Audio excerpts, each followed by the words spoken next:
দেখুন, গতকালকে আপনারা জানেন আমাদের মাননীয় রাজ্য সভাপতি শ্রমিক ভট্টাচার্যের হাত ধরে তৃণমূলের 3জন সাংসদ যারা কিনা তৃণমূল ত্যাগ করে বিজেপিতে জয়েন করে, তৃণমূল ত্যাগ করে বিজেপিতে জয়েন করেছে। এখন জানি না, মাননীয় আমাদের রাজ্য সভাপতি কিছুদিন আগেই বলেছিলেন যে তৃণমূলের জন্য বিজেপির দরজা বন্ধ, তৃণমূলের ওই স্তরের নেতাদের জন্য বিজেপির দরজা বন্ধ। কিন্তু এমন হঠাৎ কি ঘটনা ঘটে গেল যে তৃণমূলের 3জন রাজ্যসভার সাংসদ যারা পদত্যাগ করে আবার বিজেপিতে জয়েন করে, দুপুরবেলা তারা জয়েন করলেন আর বিকালবেলা তারা রাজ্যসভার টিকিট পেয়ে যাচ্ছেন। তো এতে করে যারা আমরা বিজেপির পুরনো দিনের কর্মীরা রয়েছি, যারা দীর্ঘদিন যাবৎ ভারতীয় জনতা পার্টির ঝান্ডাটাকে ধরে রেখেছি, যখন বিজেপির কেউ ছিল না, বিজেপির ঝান্ডা ধরবার মতো 5-7জন লোক যখন আমরা ছিলাম, 5-7জন লোক নিয়ে যখন আমরা মিটিং করতাম, মিটিংয়ে ভাষণ দেওয়ার জন্য সামনে দাঁড়িয়ে 5জন লোকও বিজেপির কথা শুনতো না, সেই সময় থেকে ভারতীয় জনতা পার্টিটা করে আসছি।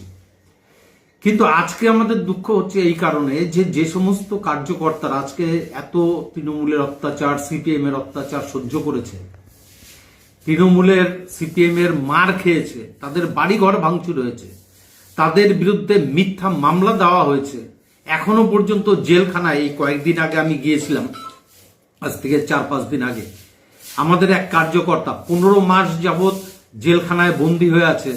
সে কিনা মিথ্যা মামলায়, তার বিরুদ্ধে মাদক পাচার মামলা দিয়ে তাকে 15 মাস যাবৎ জেলখানায় বন্দী করে রেখে দেওয়া হয়েছে।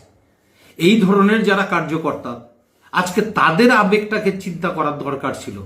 আমাদের কেন্দ্রীয় নেতৃত্বরা তারা কি চিন্তা ভাবনা করছেন, তারা আগামী দিনে সংসদে আমাদের রাজ্যসভার সাংসদদের সংখ্যা বাড়াবেন, বিল পাস করাবেন, সব ঠিক কথা, সেগুলো আমরাও বুঝি।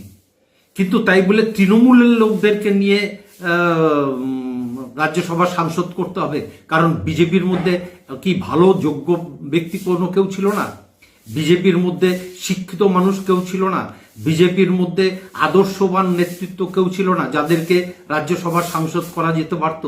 রাহুল দাকে যেমন রাজ্যসভার সাংসদ করা হয়েছে, সমীর দাকে যেমন রাজ্যসভার সাংসদ করা হয়েছে, ঠিক তেমনি ভাবে আমাদের মধ্যেও আরো অনেক কার্যকর্তারা আছেন যারা কিনা বিজেপির রাজ্যসভার সাংসদ হতে পারতেন। কিন্তু তা না করে তৃণমূলের সেই 3জনকেই নিতে হবে কেন? আজকে সেই দুঃখে, সেই ক্ষোভেই বলতে পারেন আমার এই পোস্ট। জানি না এখন কেন্দ্রীয় নেতৃত্বরা তারা কি চিন্তা ভাবনা করে চলছেন, রাজ্য নেতৃত্বরাও কি চিন্তা ভাবনা করে চলছেন, সেটা তারাই ভালো বুঝতে পারবেন। আগামী দিনে হয়তো এই কথার জন্য আমাকে দলের ক্ষোভের মুখে পড়তে হবে, কিন্তু আমার কাছে কোনোদিনই কোনো কিছু বিজেপির কাছে চাওয়ারও ছিল না, পাওয়ারও ছিল না।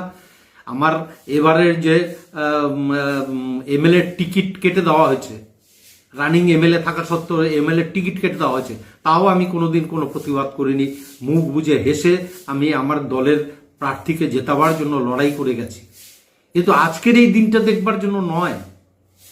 তাই আমার মনে হয় আমার মতো যারা পুরনো দিনের কার্যকর্তা আছেন, যারা দীর্ঘদিন যাবত ভারতীয় জনতা পার্টি করে আসছেন, যারা মার খেয়েছেন, অত্যাচার সহ্য করেছেন, কেস খেয়েছেন, এখনো পর্যন্ত আমার 12-14টা মামলা রয়েছে, তো সেই সমস্ত বিজেপির কার্যকর্তাদের মুখের দিকে তাকিয়ে আমার মনে হয় আগামী দিনে রাজ্য নেতৃত্ব, কেন্দ্রীয় নেতৃত্ব ভাববেন, এটুকুই আমার বলা।